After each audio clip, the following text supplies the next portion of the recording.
How to prepare for examination in 30 days. 30 days until the exam, and panic is setting in.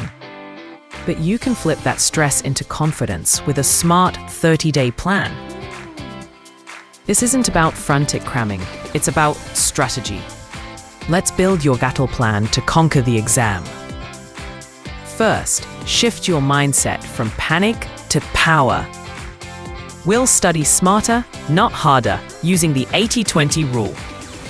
Focus on the critical 20% of the material that delivers 80% of the results.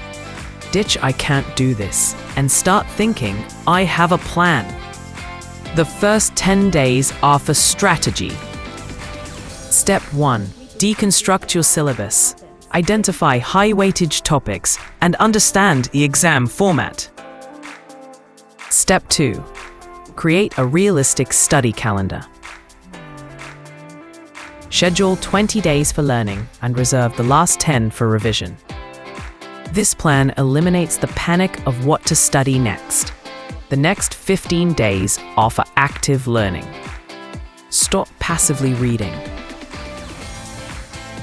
Instead, use mind maps to connect ideas. Use flashcards with spaced repetition to memorize facts. And use the Feynman technique. Explain a concept simply to find your weak spots. Use the Pomodoro technique. 25-minute focus sprints with 5-minute breaks to stay sharp. In the final 5 days, do not cram new topics.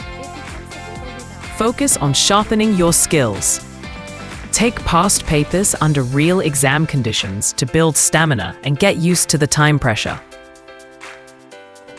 Then, review your notes and summaries to patch up any weak spots you discovered. Your well-being is a strategic requirement. Prioritize sleep, as it's more valuable than late-night cramming for memory consolidation.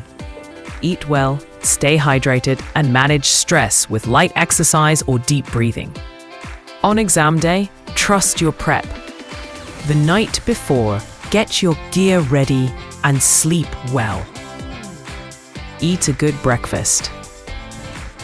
At the exam, take a deep breath, scan the paper, and do the easy questions first to build confidence. 30 days ago, you were panicked. Now you have a plan. You learn to strategize, train actively, rehearse under pressure, and fuel yourself for success. You've turned stress into strength. Walk in with the confidence you've earned. If this helped, subscribe and share it with a friend. Drop a comment below and let me know what exam you're preparing for. You've got this. Now it's a flipper.